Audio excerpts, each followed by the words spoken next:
Presentation titled Food Safety Certification Standards comes to us from Craig Bates. Craig is President and Managing Director of TQCSI, Australia's largest management system certification body, and a leading JASN's accredited certifier of food safety management systems.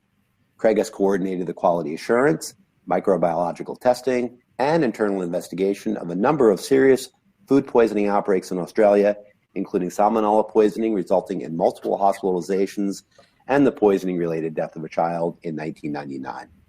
In the early 2000s, he consulted government and industry throughout Asia to develop the TQCSI HACCP Code 2003, which is still one of the very few HACCP codes in the world to be recognized as an accreditation body for HACCP certification. Craig is a senior food safety management systems lead auditor, a recognized leader in the development and auditing of food safety management systems, an expert for industry in interpreting governmental food safety legislation, and a regular speaker to industry organizations. And with that, take it away, Craig. Thank you very much, Mike. Well, welcome everybody to this 30-minute or so presentation about food safety certification standards.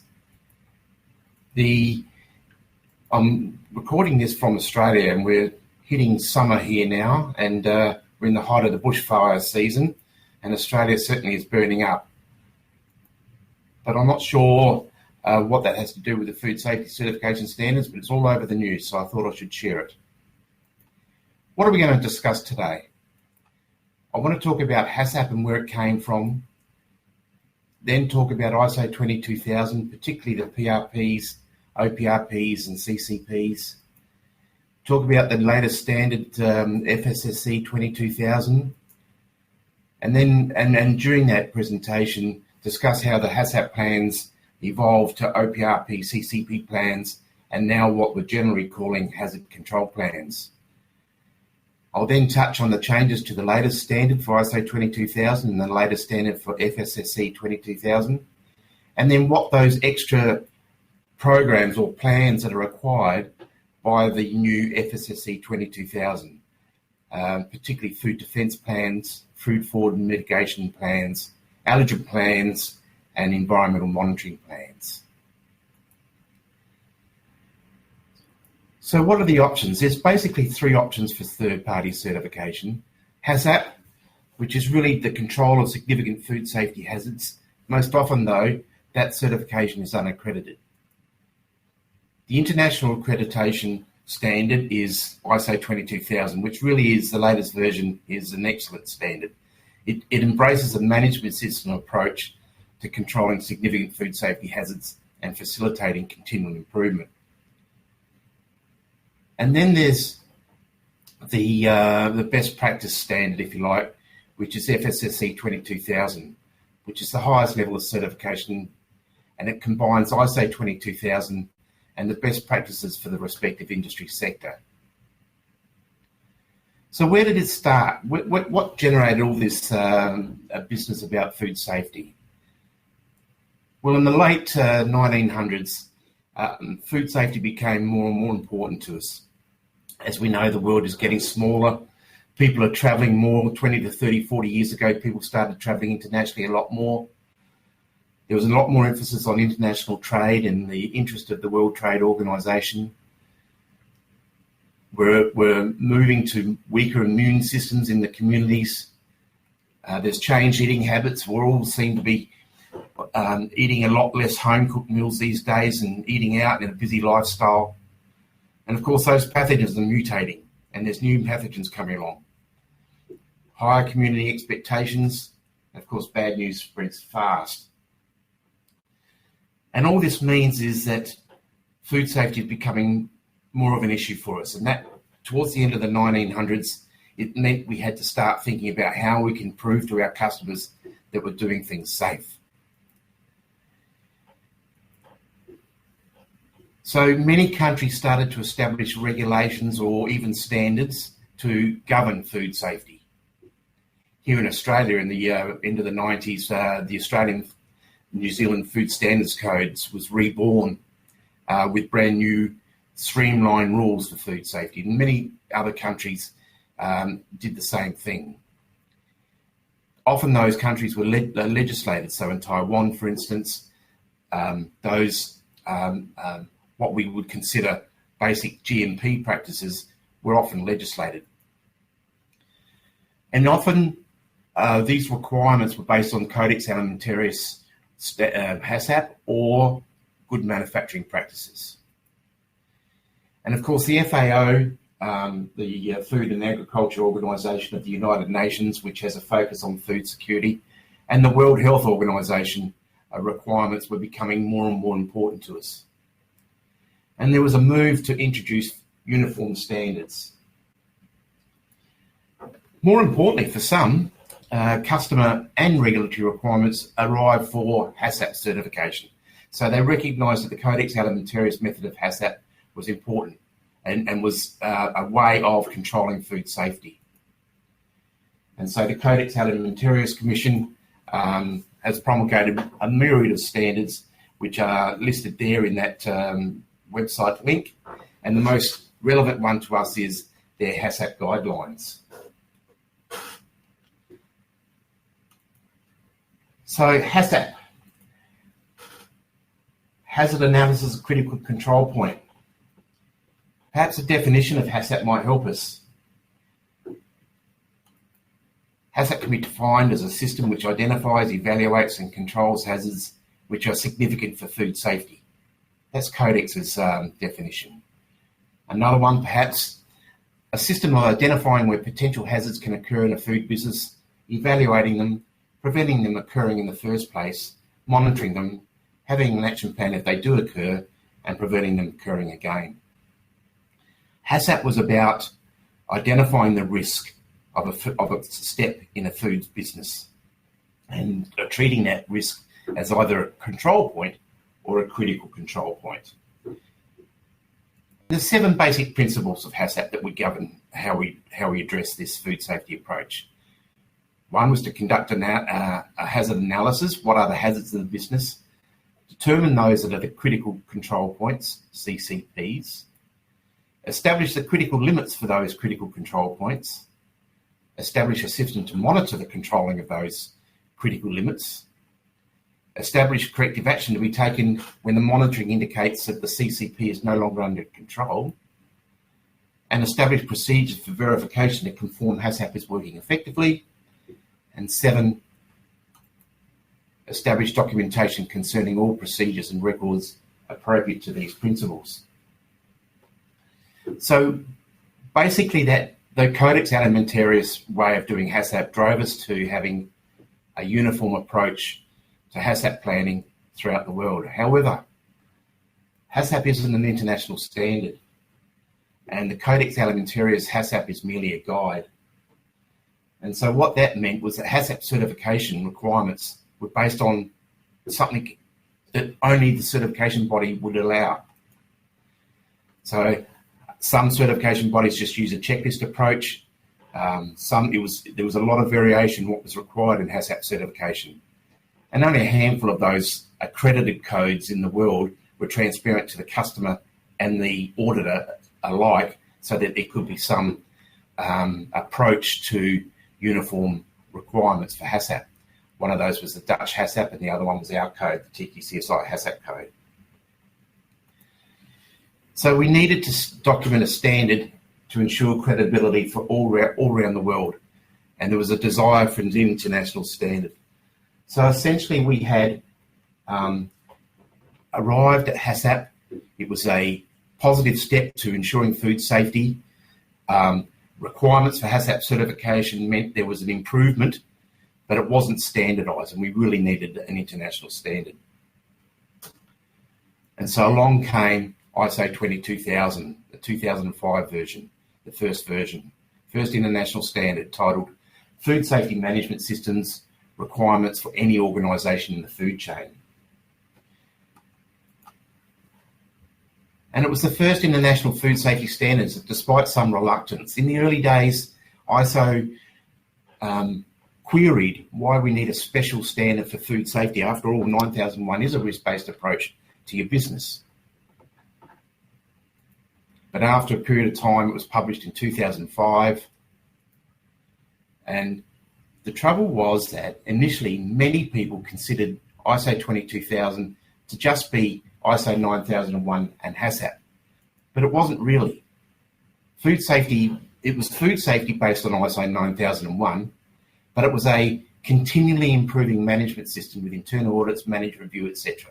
So it was a system, a more systemic approach to food safety, and not just based on HACCP alone. It introduced the concept of PRPs and OPRPs. Now, many places in the world this caused confusion. People hadn't been using these terms before. I think they were very European-centric terms. And so the prerequisite programs and operational prerequisite programs caught some by surprise and didn't quite understand what they meant. And ISO 22000 required an OPRP CCP plan instead of a HACCP plan. And we'll talk more about that in a moment. But what is the difference between these PRPs and the OPRPs and the CCPs? Today's ISO 22000 definition has changed a little from previously. It now describes a prerequisite program, or a PRP, as the basic conditions and activities that are necessary within the organisation and throughout the food chain to maintain food safety. Whereas an operational prerequisite program, an OPRP, are control measures or combinations of control measures applied to prevent or reduce a significant food safety hazard to an acceptable level, and where action criteria and measurement or observation enable effective control of the process and or product. And finally, critical control point, CCP, as we always knew it, was a step in the process at which control measures are applied to prevent or reduce a significant food safety hazard to an acceptable level, and defined critical limits and measurement enable the application of corrections. So the difference between an OPRP and a CCP for some in the early days was a little confusing.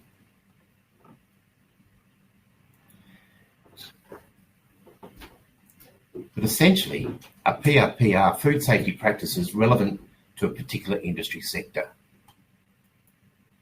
An OPRP is where there is a potential food safety hazard which represents a significant risk, but then is dealt with through action criteria and measurement and observation.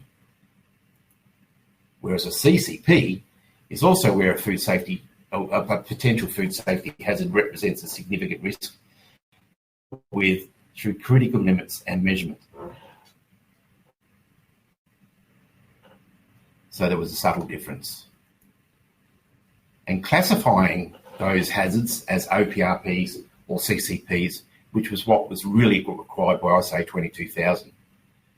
You had to determine that through a risk assessment process. And in the early days, the previous version, there was a guidance document, ISO 22004, which provided a decision tree to assess whether the hazard should be controlled as an OPRP or a CCP. OPRPs are often where there's a subjective assessment, cleanliness, or the observational measurement is not in real time, like for instance you have to wait for laboratory results. Whereas a CCP really is normally objective and in real time, so you can measure straight away, like temperature or pH levels, and it requires a critical limit. So there was a little confusion. And it led, in many cases, to ISO 22000 food safety management systems just being based on HACCP. Or some would have an OPR CCP plan in lieu of a HACCP plan, but not many people within the organisation understood it. So there was confusion in the market, and it took some years for that to be resolved.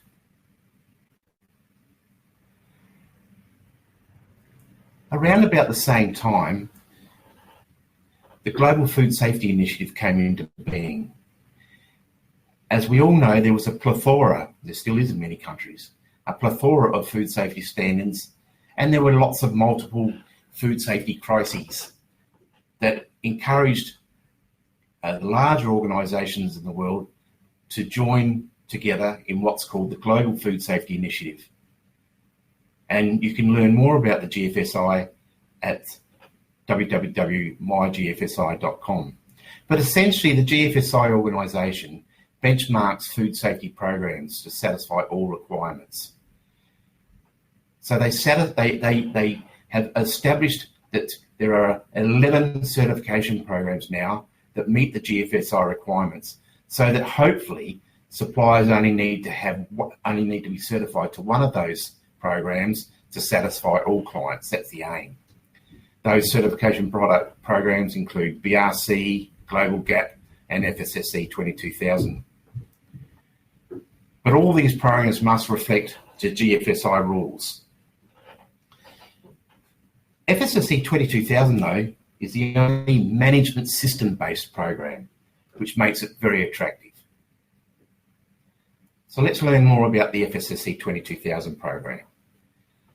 This program came about in 2010. FSSC stands for Food Safety System Certification, but everyone calls it FSSC. And you can learn more about it at www.fssc22000.com. And essentially, FSSC 22000 has three requirements. One is ISO 22000. So you must be certified to the requirements of ISO 22000. The second requirement is that you must be certified to the respective prerequisite program for that industry. So we're going to talk a little bit later about what those different programs are, what those different PRPs are, but you must comply with the requirements of your specific sector. And the third component of FSSC 22000 was additional requirements that the FSSC 22000 program requires, which makes it different from all others. And we'll certainly talk about that towards the end of this presentation. What are those sector-specific PRPs I mentioned? Food manufacturing, ISO 22002, Part 1. Part 2 for catering. Part 3 for farming. Part 4 for food packaging manufacturing. Part 6 for feed and animal food production. And then there's a PAS or PAS 222, manufacture of food and feed for animals.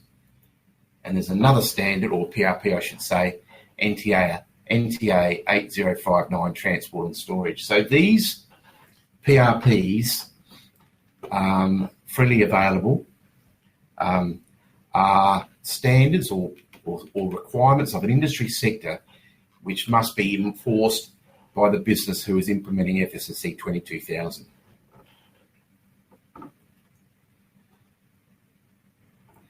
So we have HACCP, ISO 22000, and then FSSC 22000, which went to a higher level than just ISO 22000.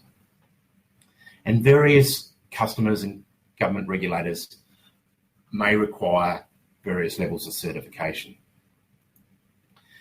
So what's happened in the latest ISO 22000? In 2018, the latest standard was released. Food safety management systems requirements for any organisation in the food chain. And quite a bit changed from the 2005 version. Firstly, it adopted common principles for ISO management system standards. So it was very much in line with the other ISO management systems standards that are available through ISO. It has required a different PDCA cycle, for one for the FSMS and one for the principles of HACCP. But most important, perhaps, is that it adopted the higher level structure, consistent with all management system standards. So it talks about organisational context, risks and opportunities, objectives and targets. Organisational context means you need to work that food safety has to be concerned with external and internal issues, needs and expectations of interested parties. It also required external communication relevant to the food safety management system itself, not just food safety. So there was extra impositions, if you like, required by the 2018 version. But it was, like all management system standards, risk-based. So it's all about the risk. And businesses understanding their risk and doing something about it. It also required greater regulatory considerations and client considerations to be included in the management system. There was responsibilities of top management extended, including demonstrable leadership and supporting other management roles. This is subtle, but it required the boss to ensure that all managers embrace the management system. There was new requirements for determining risks and opportunities within the food safety management system.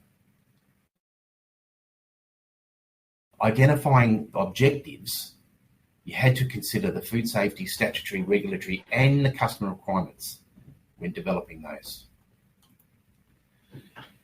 Control of products, of providers of products and services, whereas in addition to the outsourced products. So how do you control ingredients in your food, for instance? Competence rather than trained. So the word training was basically almost removed from the standard. It's all about determining whether people are competent.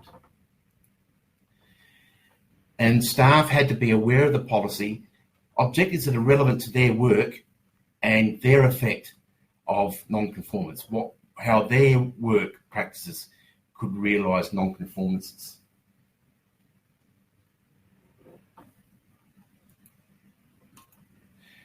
There were more management review inputs. Operational control now includes planned and unintended changes in outsourced processes. And there was a clearer difference or clearer delineation between CCPs, OPs, and PRPs, trying to clear up the confusion that had come about by using those terms.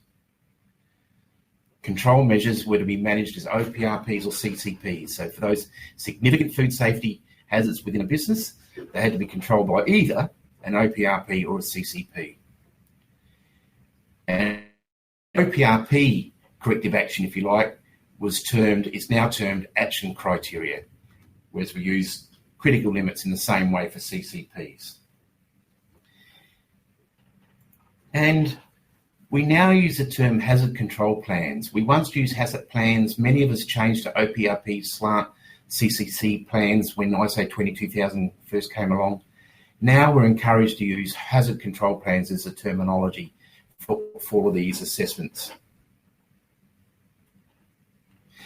But the overarching requirement is always that you must comply with the local legislative and regulatory requirements. This is the same in any management system standard. You must comply with the law. So the law overrides the standard.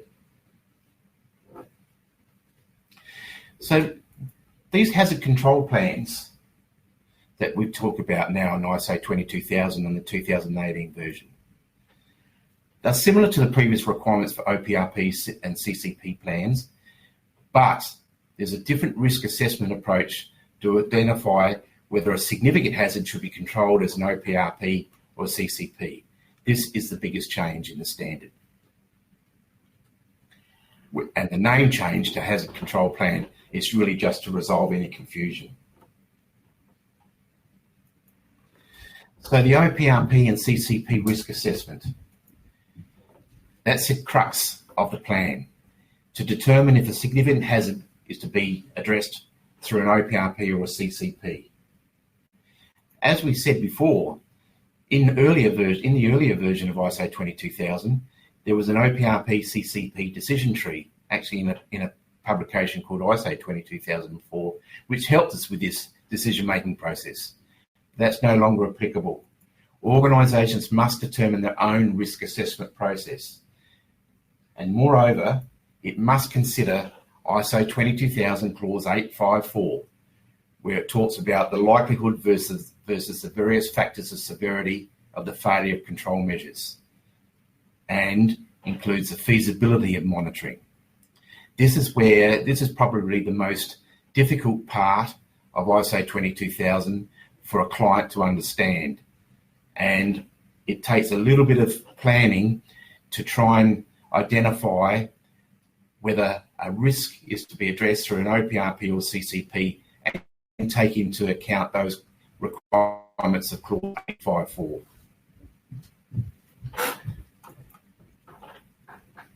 So we've talked about the new ISO 22000 version came out in 2018. The latest version of FSSC 22000 will come out or it will become into force on the 1st of January 2020 in a few days, version 5. And as you know, this requires 3 components. It includes the new version of ISO 22000, the respective PRP, and the additional requirements. So the new version 5 reflects ISO 22000-2018, but with greater requirements, predominantly the risk assessment of potential threats, and those threats including intentional adulteration of food, be it economic or ideological, allergens, and environmental monitoring.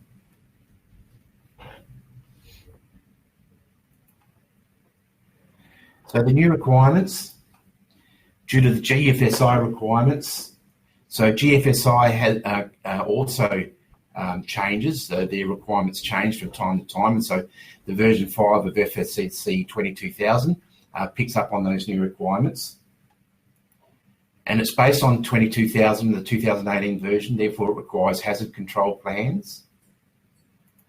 It introduces legal requirements for labelling, food defence plans based on threat analysis, food fraud mitigation or vulnerability plans based on threat analysis, and we're going to talk about these plans in a moment, allergen management plans, and environmental monitoring plans.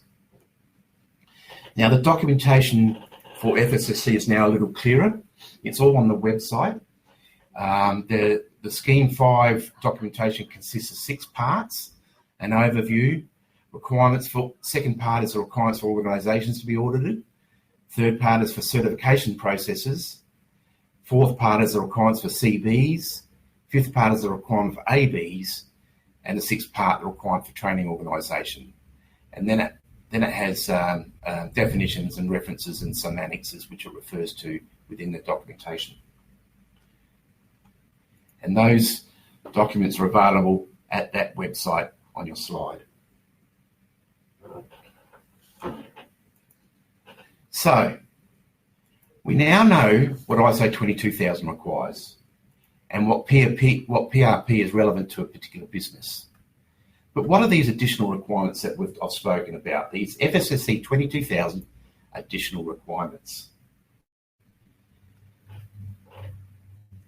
First of all, there's a few minor ones that often don't apply to every business.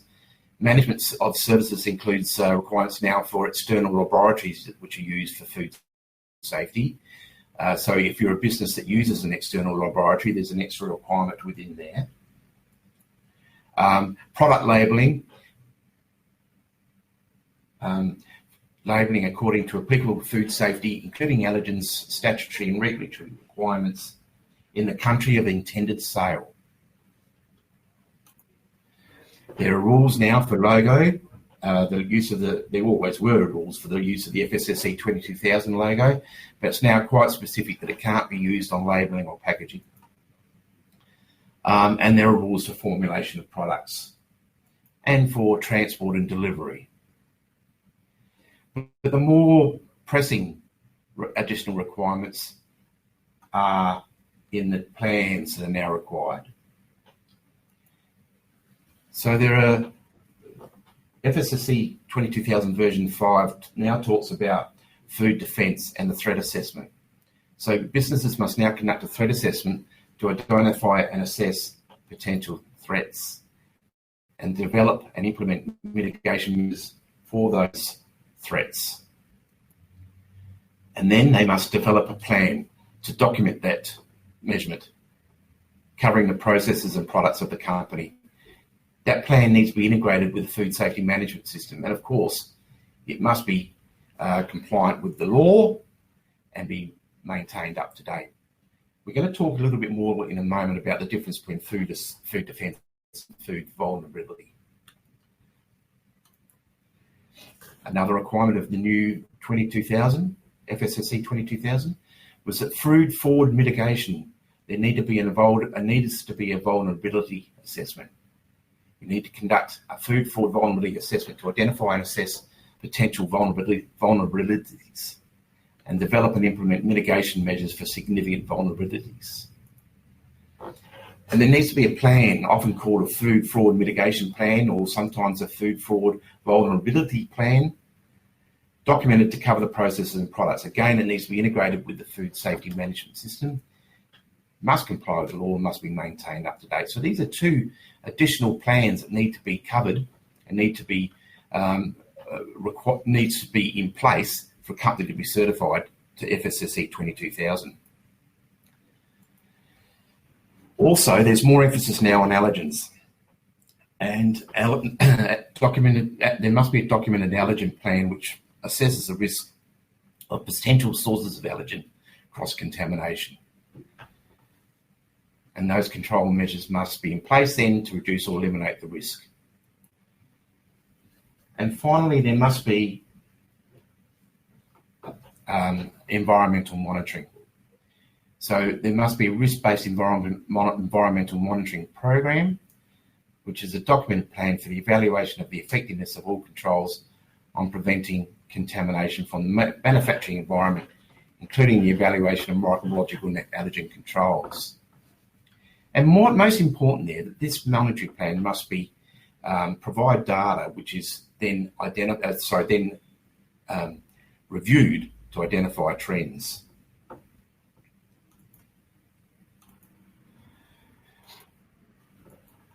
So we've talked about those other three requirements for FSSC 22,000 as well: logo use, formulation of products, and transport and delivery.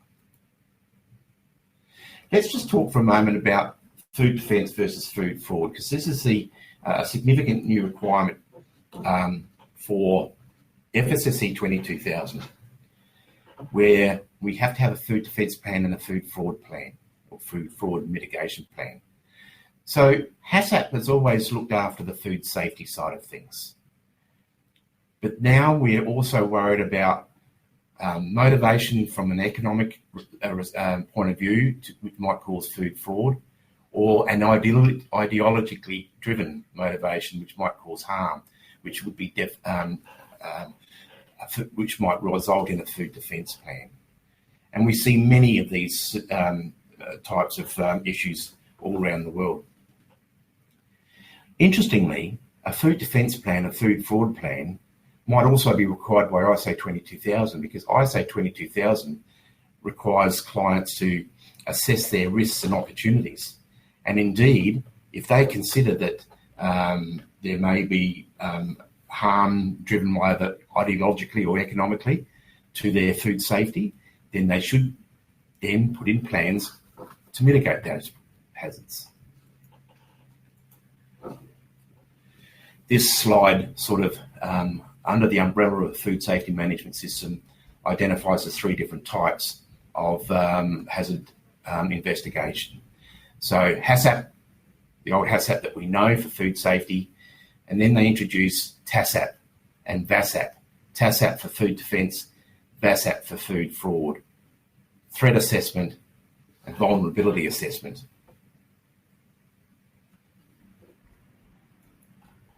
So let's talk about those two for a moment. TASAP, resulting in a food defence plan, a management process to defend the food supply chain from the threat of intentional contamination. TASAP aligns with HACCP, but has a different focus that may need input from different areas of the organisation, such as the HR department, certainly procurement, maybe even security. So threat analysis, critical control point, is one way of identifying the hazards for a food defence plan, and is generally being used by most companies because it is an alignment with HACCP and it uses the same philosophy of risk assessment. Threats are different to vulnerabilities as are performed for ideological reasons rather than economic reasons. And as I said, the TACCP would end up in a food defence plan.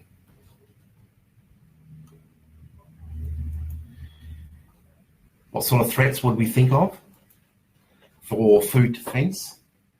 Malicious contamination of food products, sabotage of the supply chain, using food or drink items for terrorism or criminal purposes, economically motivated adulteration, extortion, espionage, counterfeiting, cybercrime.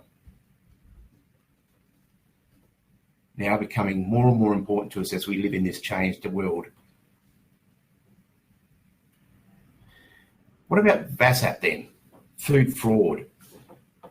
Vulnerability assessment, critical control point. And that would result in a food fraud mitigation plan. Defending the food supply chain from vulnerabilities due to food fraud.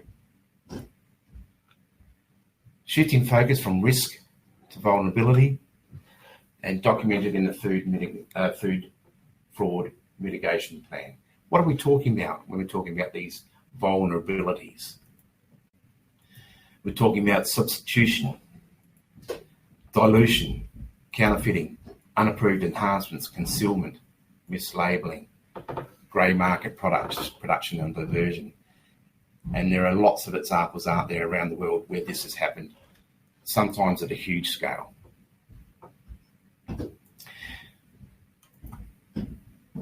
Another slide which talks more about food fraud and the different ways that, the different types of vulnerabilities and how they're approached.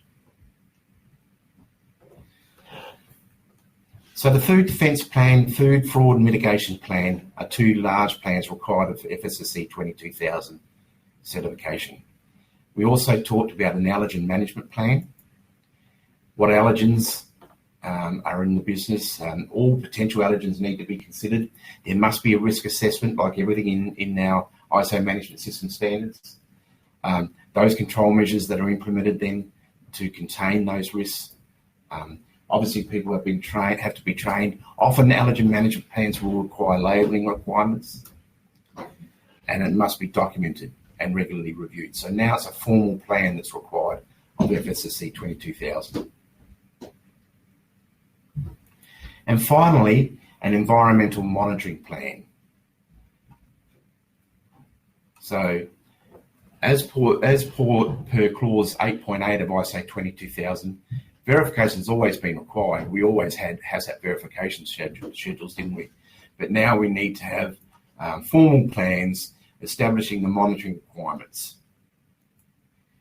And it must be risk-based to prevent contamination from the manufacturing environment. So you might consider micro-testing a product and environmental tests of areas and equipment, etc. Must consider the allergens, and it must monitor the data and analyse for the trends. This is the important part. Very many times we find as auditors that organisations are doing testing and so forth, and that data is there, but it's not analysed for trends, and that's the whole objective of it. Very often in food safety poisoning cases, the problem could have been found or could have been realised before it became serious if only the trends of data that was available to the company had been analysed. So that's really it for today. In summary, we've talked about how the world came to ensure food safety through risk assessment, initially through HACCP, then through ISO 22000, which introduced a management system approach, and then FSSC 22000 has gone further and requires ISO 22000, but also the respective PRP and additional requirements. And finally, accredited certification assures customers of safe food. And so ISO 22000 and FSSC 22000 are delivered through accredited certification bodies. Thank you.